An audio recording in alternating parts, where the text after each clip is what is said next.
Assalamualaikum warahmatullahi wabarakatuh.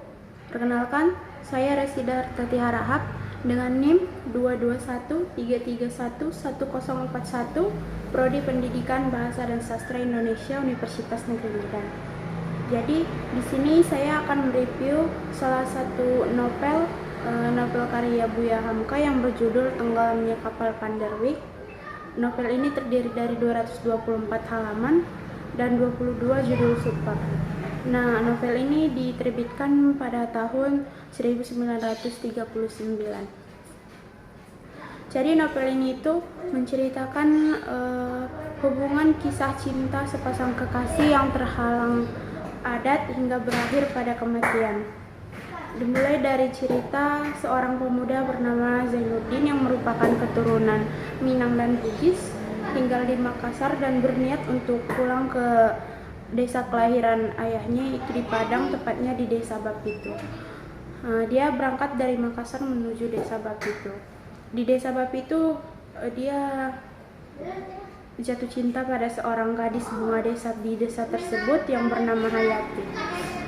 Sempat ingin menikahi, tetapi keinginannya itu ditentang oleh pemangku adat desa tersebut karena desa tersebut merupakan desa yang taat dan beradat.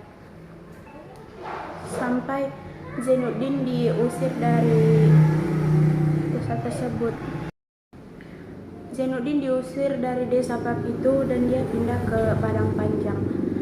Tidak beberapa lama akhirnya Hayati dijodohkan dengan seorang pria kaya dan beradat bernama Aziz. Dia tidak dapat menolaknya sehingga hanya bisa menurut saja.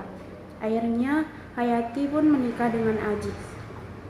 Berita ini sampai di telinga Zainuddin dan membuat Zainuddin sangat sakit hati, sehingga dia pun sakit-sakitan. Tetapi dia tetap berusaha semangat dan tidak putus asa. Akhirnya ia merantau ke Pulau Jawa, yaitu kota Batavia yang sekarang dikenal dengan Jakarta. Dia di situ meneruskan karirnya sebagai penulis. Ia berhasil menjadi penulis yang terkenal dan pindah ke Surabaya. Nah, pada saat itu juga Aziz dan Hayati terlilit hutang, sehingga Aziz meminta bantuan kepada Zainuddin, dan Zainuddin pun memberikan bantuan dengan mengajak Aziz dan Hayati tinggal di sana. Tapi karena Aziz merasa bersalah karena dulu sempat mencaci dan memaki Zainuddin di masa lalu, akhirnya dia memilih untuk pergi dari rumah Zainuddin dan merantau. Tetapi saat di perantauan dia malah bunuh diri, dan dia menitipkan surat pada Zainuddin. Yang isi suratnya itu dia mengembalikan Hayati pada Zainuddin, tapi Zainuddin tidak mau dan menyuruh Hayati untuk pulang ke kampung Hayati. Dengan berat hati Hayati pun berangkat. Dia berangkat dengan ini kembali ke judul, yaitu kapal Panderwick. Tetapi di tengah perjalanan kapal tersebut tenggelam, sehingga Hayati merupakan salah satu korban tenggelamnya kapal tersebut. Korbannya dilarikan ke rumah sakit.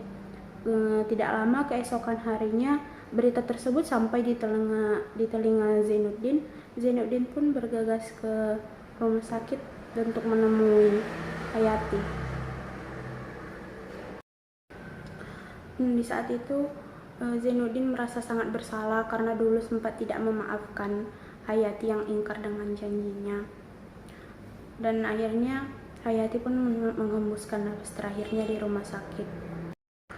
Menurut saya novel ini sangat bagus dan juga menguras emosi, dimana di dalam novel tersebut ceritanya cerita dulu, dimana masih ada surat menyurat.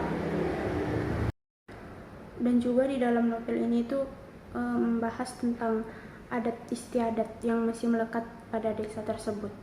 Jadi menurut saya novel ini sangat bagus. Sekian review dari saya. Terima kasih.